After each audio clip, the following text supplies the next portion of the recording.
Good morning. Welcome to You Can't Say That. I'm Greg.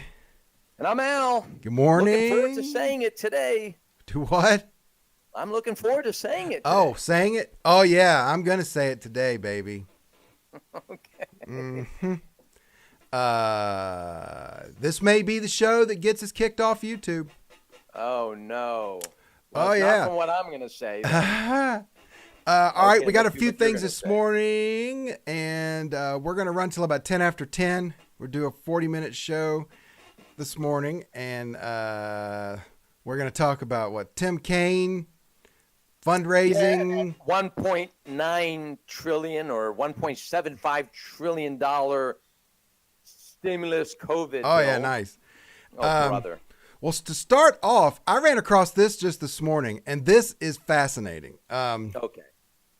This is amazing.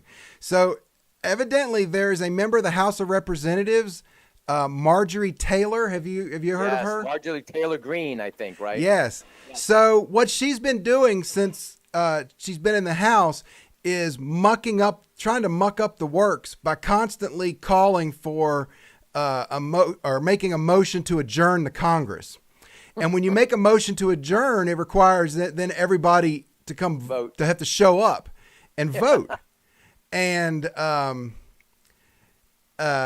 which is interesting. So what she says her issue here is to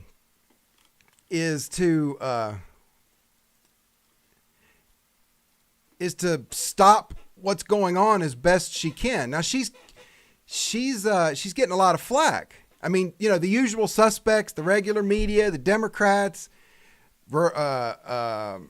establishment Republicans, everybody's against her, and they're all complaining that she's just causing trouble.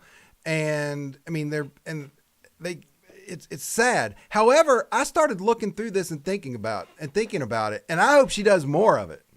Yes. Because, I mean, what other power does anybody have since the Republican Party, when they're in the majority, doesn't do anything that they swear they're going to do for us? They won't do what we know they should do. They won't even do what Republicans are supposed to do. In the minority, you're even in a worse shape. Now, instead of, being left to the Republicans stabbing you in the back, now you got the Democrats looking you in the eye and stabbing you straight in the face. So she's kind of using the rules to just create havoc, which is what leftists and communists and socialists, it's what Rules for Radicals tells you to do. It teaches you this. Yes. And so she's taken that up. She's taken a lot of flack for it, but honestly, I think she should do it 10 times as much. Greg, I agree with you totally. I think that is the way, because we talked on one of our shows that our form of government is supposed to move slowly. Don't go too far this way. Don't go too far that way. It's purposely made so that we have a balance and we don't radically move in any direction.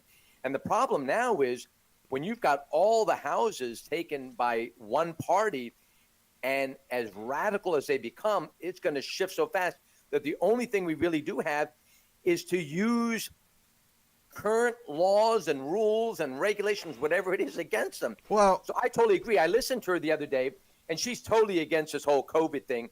I mean, kind of deviate a little bit. There's supposedly like $1 trillion that is already set aside to help through this COVID thing.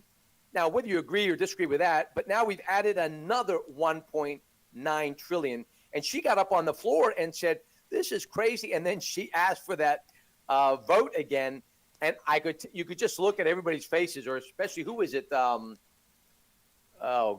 was the president of the House at that time, residing over the House, was like, "Okay, we got to go to a vote." But that is exactly what we have to do to slow everything down, stall until the next election. I think it's a great. I'm not so sure it's really slowing anything down. I think all it's doing, because the pace seems to stay on schedule, but what it seems to do is it seems to irritate the crap out of them.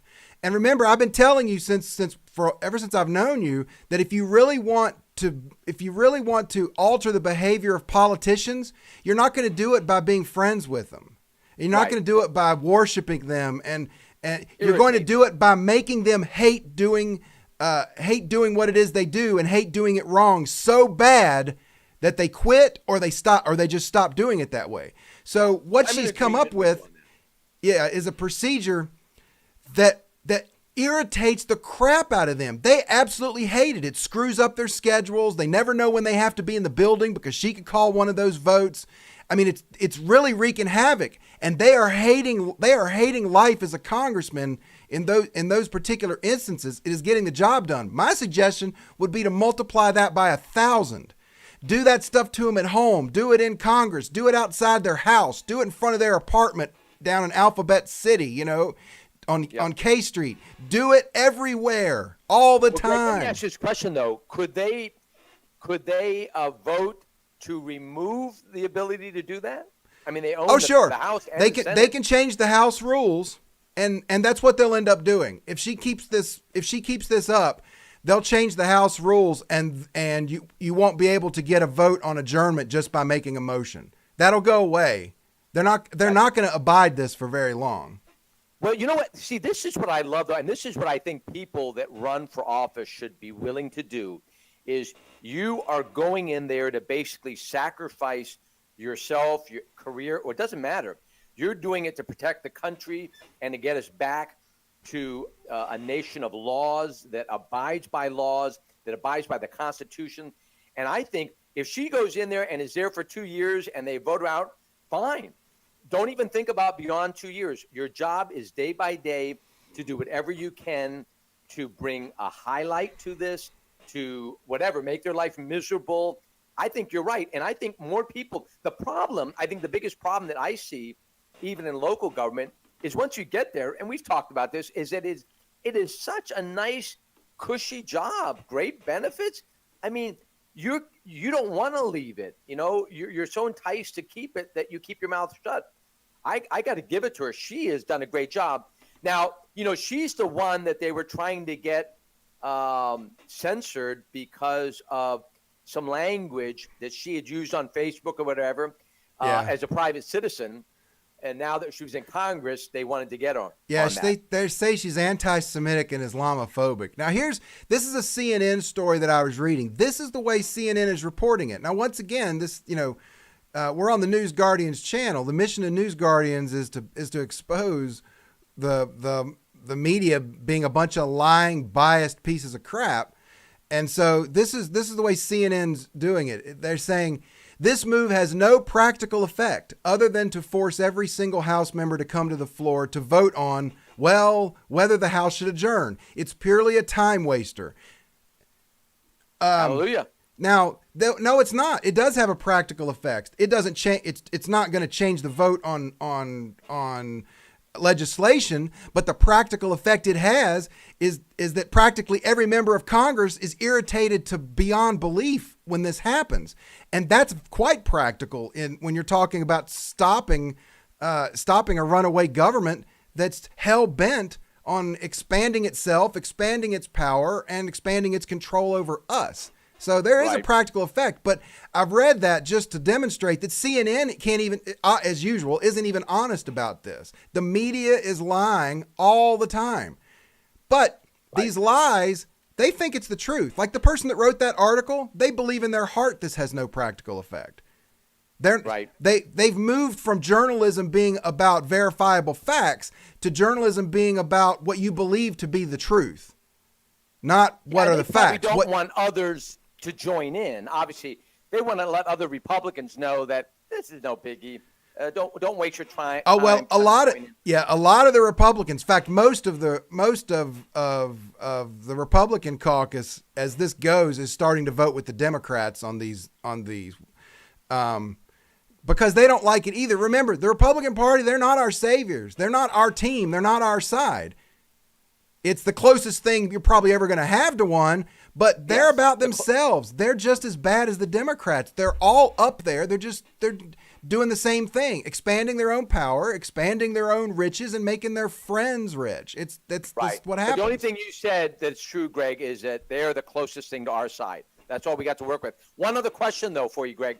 One other thing is reading the bills Who was it that had them read Johnson out of Wisconsin, I think, had them read the COVID bill, the $1.9 trillion bill on the U.S. Senate floor. I think they should force the reading of every bill. If you're going to give us a 2,000-page bill, you're going to have to read it. And I think that would do wonders. Sure. There's so many things that would do wonders, but none of them are going to happen. I mean, but reading the term bills, limits. Right? I mean, there's all kinds of things that if they existed would help a lot, but the very people that we're trying to rein in are the ones that would have to put those in place, and they're not going to. Yeah. I mean, that's not going to happen. So anyway, I find her quite amusing. I hope a bazillion times more of that exact stuff happens. I got a couple of photos, and you're going to love this. So this is I don't know if you know about this. The new virtue signaling are COVID selfies, getting your vaccine, your COVID vaccine selfie. So you'll see the picture pop up on there. You go. Oh yeah.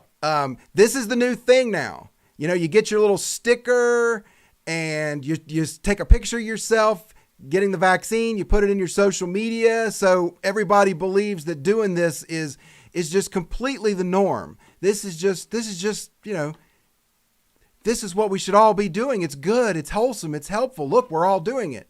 Yep. Now my question is, and this is probably what you won't like, my question for the audience today is which is more offensive, COVID vaccine selfies or I voted selfies?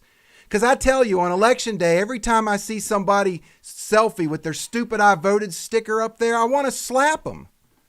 Okay. And I used to before I was kicked off Facebook, I would report those pictures as offensive because I'm offended by it. And that's what we've been taught.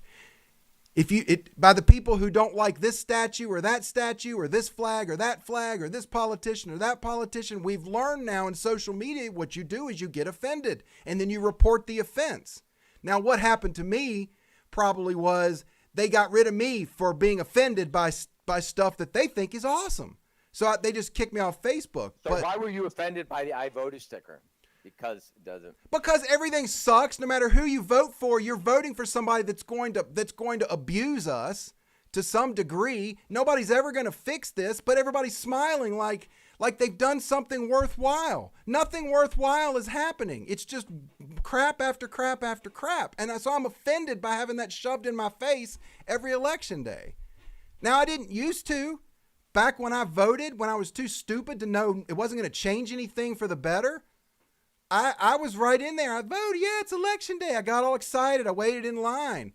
But now that I understand the real reality of this whole thing, I'm wholly offended because everybody wearing that sticker is voting for somebody that's going to violate the Constitution. They're going to violate my rights, your rights, everybody's rights.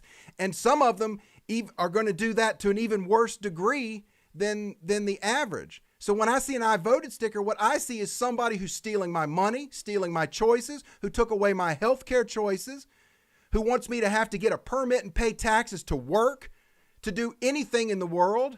That's what I see from somebody wearing I voted, because everything they do leads to those things. And I am wholly offended that it's okay. I don't think somebody should be able to vote and violate my life or yours or anybody else's. That's why we created the country the way we did, was so you couldn't vote for stuff like that. You couldn't vote to steal people's money, and you couldn't vote to take their property, and you couldn't vote to take their choices, and you couldn't vote to force their kids into government schools, and you couldn't vote. This was a country that was created for you not to be able to vote for things like that. And here we are. So I am royally offended. I can't tell which of these things offends me most, the vaccine selfies or the voting selfies. Well, it's got to be the vaccine selfie, though, because the voted selfie, the I voted. Now, I got what you mean with people that you're voting for, but voting is a beautiful thing. Vaccine, it seems like there's a lot of controversy just in vaccine itself. Voting can be a beautiful thing. voting in the context of postmodern American society is not a beautiful thing. It is a dark, horrible, mean, hateful, wasteful, abusive, and violent thing. Think about that. I just wanted you to express yourself. Thank you. See, I'm not offended. Why can I coexist with you, Greg, and feel like I'm not offended if you're offended? I mean, I get you. See, we could coexist together, right? Sure. So, And I'm coexisting right now with people that are abusing me 24 hours a day. I'm not murdering them. I'm not killing them. I'm not burning their houses down. I'm not on social media talking about how gangs should go rape their women. I'm not doing any of the stuff that those people do.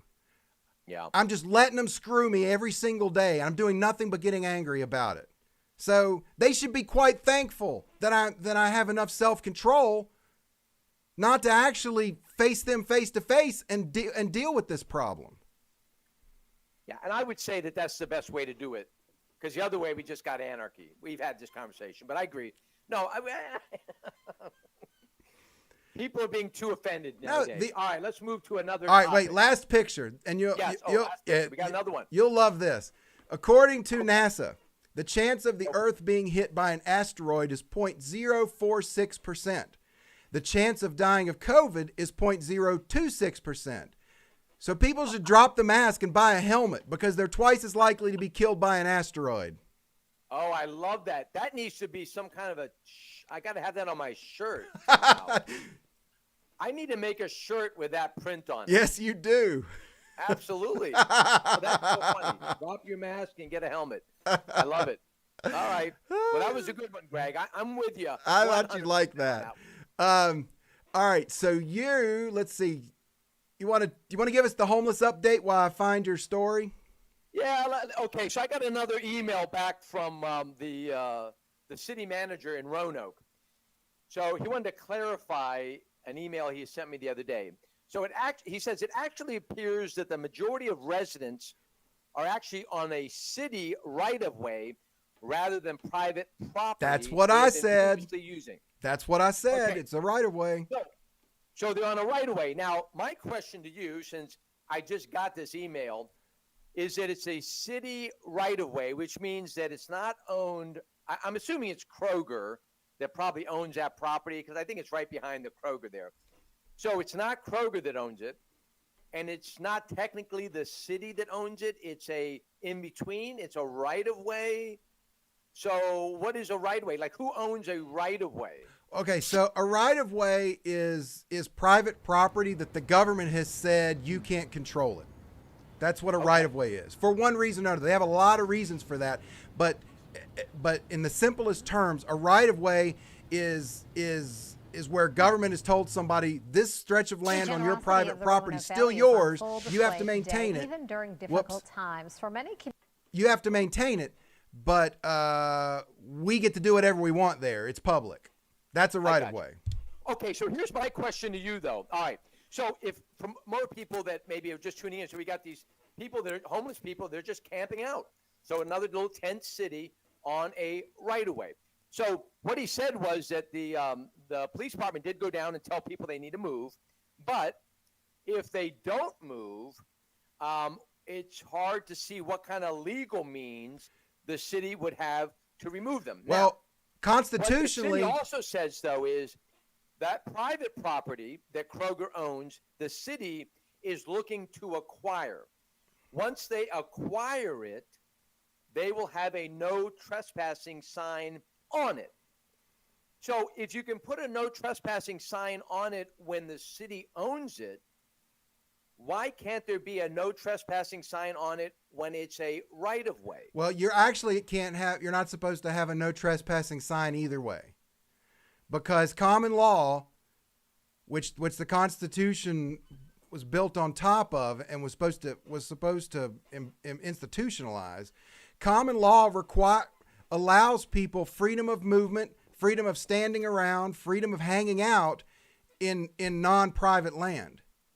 The purpose of government owning land was not to buy land and then shut it off from everybody. When government owns land, it's everybody's. They don't get to make that government private property. And that's common law. You're not allowed to impede people's movement on public and on right of ways. And those things were enshrined early on in some of these city codes with respect to the right of ways and stuff. But we've been moving away from that. Now, we never changed the original law or the Constitution or anything. We're just deciding that government can buy land and then privatize it for itself. Greg, as a practical purpose, let me ask you this. You're driving on the Hirschberger Road, let's say, and you got median strips. And people decide to just put sleeping bags and sleep on the median strips. Now, for all practical purposes, I don't think you want to see that, do you? I mean, and you could say, well, maybe I don't want to see it, but it's okay. Really? I mean, do we want that? It depends. It depends on if you want to be an authoritarian and boss people around or not, because you don't like the way something looks or the way it smells or the way it sounds or the way it makes you feel. I mean, some things are meant to be the way they are, regardless of how much one person or other may think it's so horrible and so ugly and so terrible. That's just life in a free country. If you don't like it, do what everybody else is doing, which is expand the government, take people's rights away. I'm trying to be practical. I can't see that even you would like it. I mean, I'm trying to keep it, but say we also have brains to think sleeping on a median strip in a road is not the right thing to do. I mean, can't we have any common sense? But the wrong way to deal with it is by having government violate people's rights, make a new law, and send the police to do something about it. That's not the right way to deal with it. I'm looking for a good way. What's the right way? The good way is to go stop and talk to him and say, "Hey, brother, this is dangerous. Why don't we move you over here?" I mean, we should be interacting with people that need help like that ourselves. But most people, we've delegated to government the ability to either make them go away so we don't have to look at it, or give them our money so they can afford to have an apartment, but we pay for it. I mean, we've kind of delegated to the political process dealing with this stuff, when all of these issues, these kinds of issues, government's not supposed to be involved in that. We're supposed to be involved in that. We should be down there doing something with those people. We don't do it because most people are too lazy. They're too self-interested. They're too selfish. Well, they don't want to fool with that stuff. Though, Greg. Do what? I mean, most of the guys down there. I mean, I've seen some of the folks coming in and passing through where I am. I mean, there's some drug issues. There's some mental issues. How do I, as a human being, another person that don't know them, I can see knowing somebody and helping, but you're talking about just some person that's coming through Roanoke. How do you deal with that safely? You got to be kidding me. Well, if they're just coming through Roanoke, it's not really a problem. They're just traveling on. If it's somebody who basically they're a Roanoker living in a median strip, or sitting up against the wall at your strip mall all the time, you go outside and you say, "Hey, my name's Al. What's your name? You doing okay? Everything all right today?" Find out who they are. What's going on in their life? What is it they need? If they're still around for long periods of time, that even though they may be homeless, they're still a part of our community. And as individuals in the community, we are charged by God and Jesus to do something to help them, if they need help. But you don't know until you find out. But we've moved away from that in the last 100 years, and we moved into criminalizing them. We criminalize them sleeping on roadsides, and we criminalize them asking people for money, and we criminalize them loitering, just being. Well, okay, but hold on, Greg, though. Let me, Roanoke has the rescue missions, Salvation Army. We've got a lot of institutions that have been set up to help, because people that are a little more professional that can actually make a difference. That offering is going, but no acceptance by these folks. Well, sometimes. I talked to one specific person that came to my store, and I was saying, "Hey, have you gone to the rescue mission? I mean, you got a warm bed, you got a shower, you got all that." "Well, they won't take me." They won't take you because you continue with the drug usage and alcoholism. That's why they won't take you. And that's what they want to do. I know, So, but isn't that kind of his thing? If he wants to live homeless and do drugs when he can find them and live out his life that way, it's sad. You and I would weep for someone in that position. But we have to respect people's freedom enough if that's their active choice, and you can tell they're lucid enough to choose, they know the difference. You got to just let them, no matter how much we don't like it. It's not our place to mold other people into something that we think is right. Let people be. If they're on your private property, get rid of them. If they're criminal, if they're committing true criminal activity, if they're just hanging around being homeless, that's not illegal. If they are stealing money, if they're destroying property, if they're committing violent acts, if they're committing real crime, you deal with that. They don't get to be criminals, but they do get to be homeless if they want to.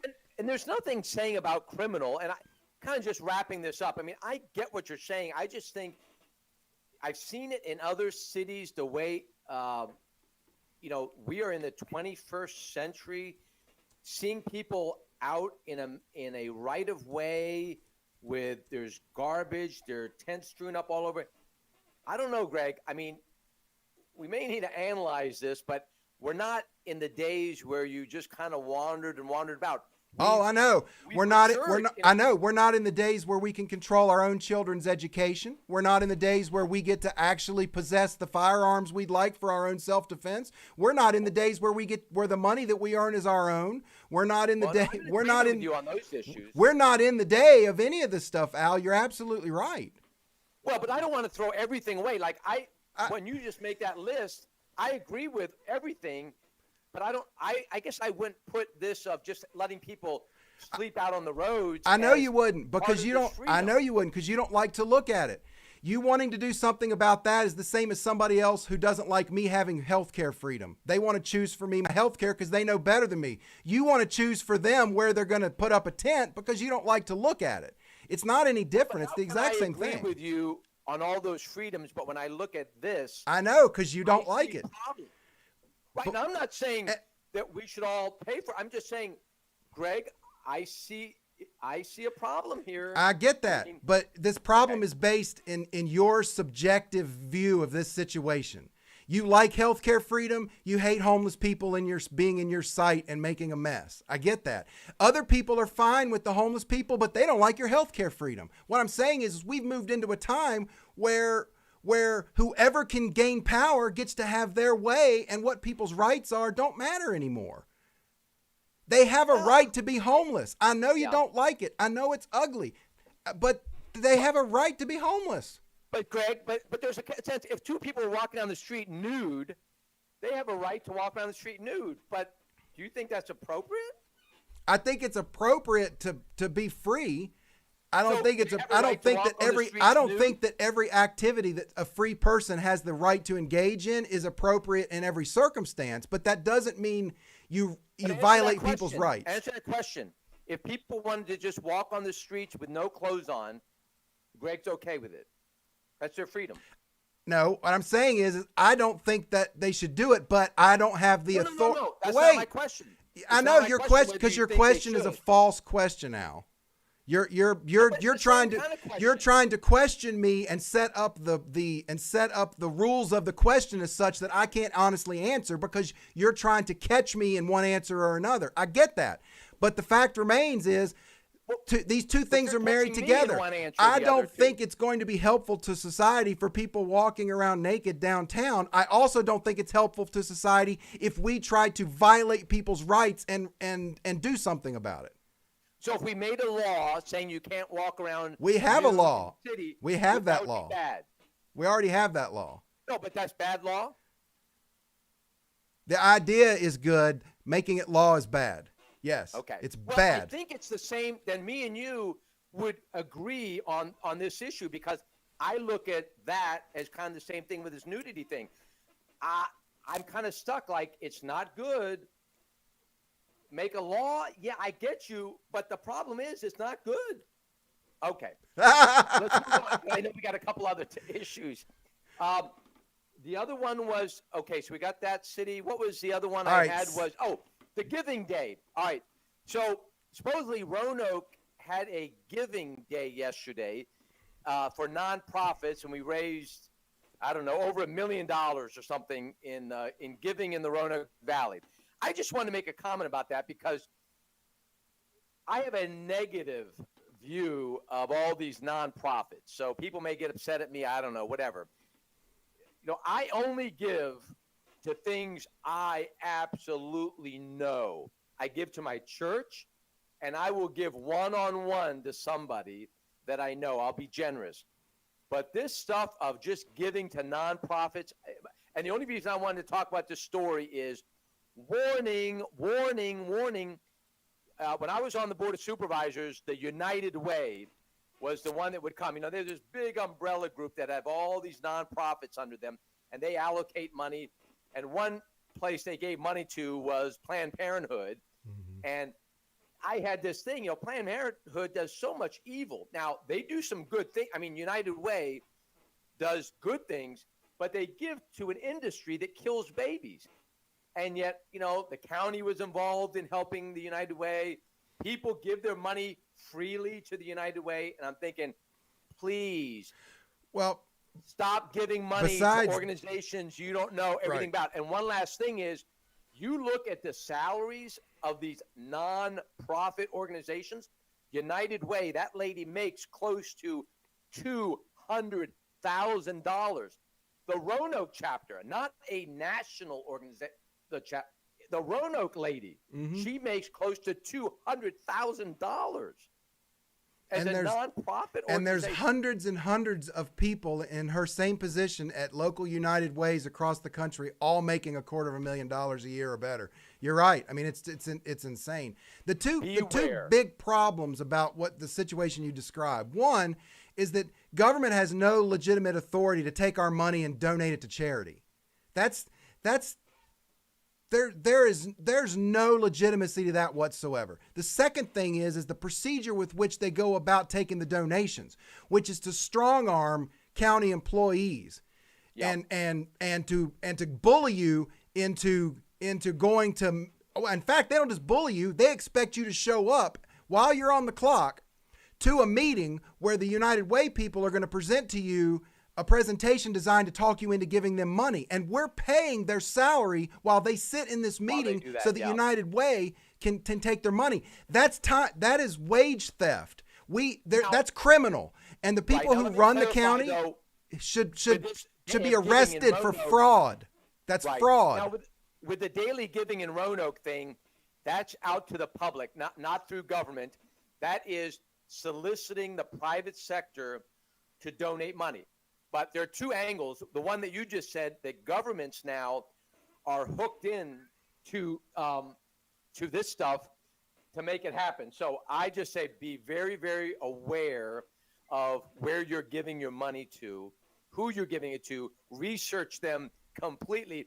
And I would suggest to people only give to places where you're intimately involved. That's all I'm going to say. All right, last topic. I would say if you want to give money charitably, give it to me. I'll put it to use in the fight to restore liberty. Just send it my way. Hey, you know what, Greg? I would second that. I think giving money to Greg would further liberty in America. That is definitely the best use of money. All right, one last thing. Tim Kaine. Oh, my goodness. And this is the whole COVID bill. First of all, just a little summary. So we passed this COVID monstrosity that really isn't about COVID. Anyway, supposedly, I think 250 million people are getting checks. So, Greg, you'll be getting a check for $1,400. So, although if you do the calculation of the 250 million people, and let me just do it right here on live radio for you, but you take the 250 million people that are getting checks of $1,400, and you have, I think, $350 billion. Okay? So you got $350 billion of the $1.75 trillion is actually going to an individual and giving him a $1,400 check. So that means there's $1.4 trillion that is not going to individuals. Now, we can have an argument, because I personally feel we shouldn't even be doing this. And let me just tell you, the best thing you can do with your money when you get your check is to pay off your own debt. Let me just tell you, because you're not going to be able to do anything. They're sending you a check.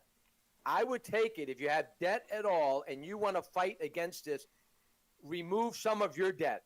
That's the only thing that's going to balance out a little bit. We're not doing anything with the government debt, so take your debt and lower it. But Tim Kaine started this conversation about comparing how great this bill was compared to Trump's tax reduction bill that he did back in 2017. And so he was making this comparison that said, we are more generous to the public than Trump was, because most of Trump's money was going to actually working Americans. People, and first of all, the one deception is in 2017, there was no COVID crisis, right? So Kaine is making a silly argument from the beginning, saying how compassionate this Congress is to people that are out of work with no jobs, where Trump is evil, giving it to rich people or people that actually pay taxes. First of all, there was no COVID when Trump was president, and Trump was residing over a very robust economy, and he was trying to give people back their money, which is the best way to do it. Lower taxes. That means if you work, you keep most of it.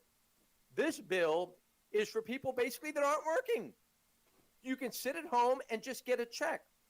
The other thing that he said, which was very deceptive, is that this bill will lower the poverty rate in 2021.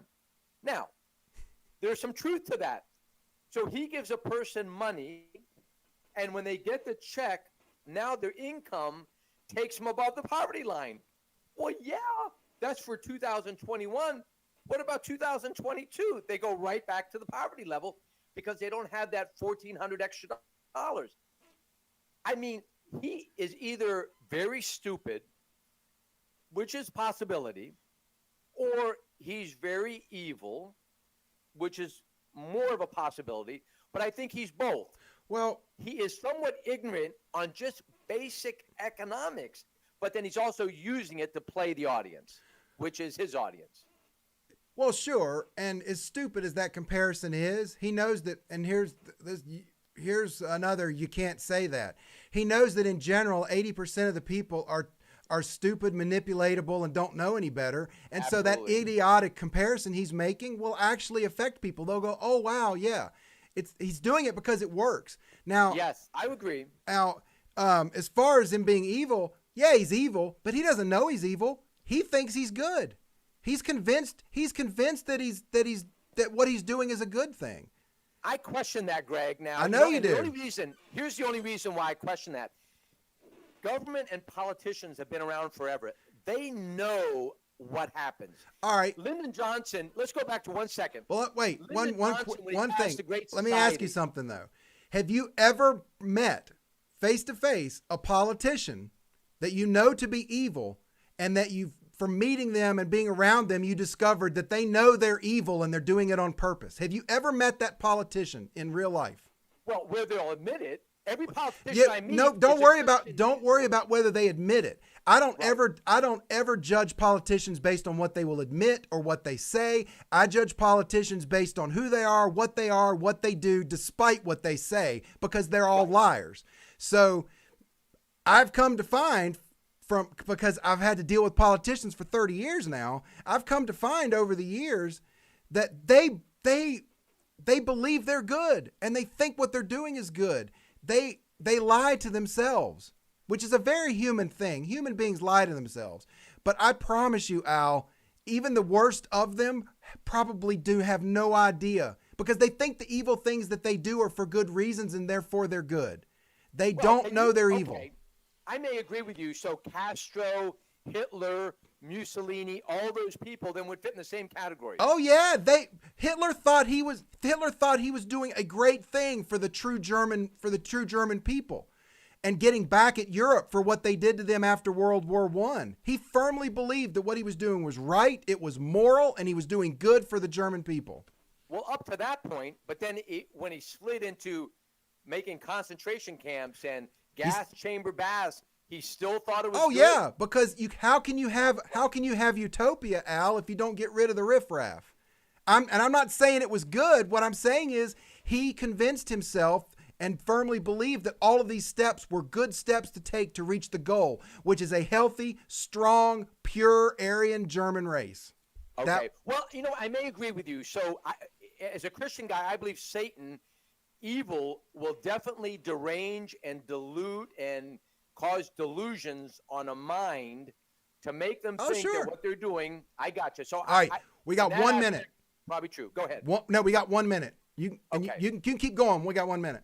Well, I'm just saying that I could agree with you there that you can do so many things that are wrong. I think there is still something that tugs at you that you're not really doing the right thing, but you could convince yourself. And I would think that Hitler in those days, he went down this track. He knew it. He got himself so caught in it. The weight of evil just kept dragging on him, and he could not get out of it. So I would get you to a certain point, but I know these people know the end result of what they're doing is to bring down America. It is going to bring it. You can't keep doing this and have even a sense of common sense and think that we're not destroying a greatest and country of the earth. There's probably a handful of people who are way upper level puppet masters of what we see going on, and they know that, right? And the rest of them, the people that we see, because we don't see the puppet masters, they're behind veils. They're behind institutions. You don't get to know what they've done. But the people that they're puppets, the ones we actually see, they're typically not a part of the plan. Those people that are pulling their strings aren't telling them the end game here is destroy America. Those people are telling them the end game here is to have a cheap labor force. That's why we open up the borders. It's a good thing for business. See, they believe the lies. They really think they're doing good. They do not have a firm grounding or foundation in morality, reality, and humanity. That's the problem. We'll agree. We'll agree there for sure. All right, we'll see everybody Tuesday, and thanks, Al. Good to see you this morning. Thank you very much. Enjoyed it. See you.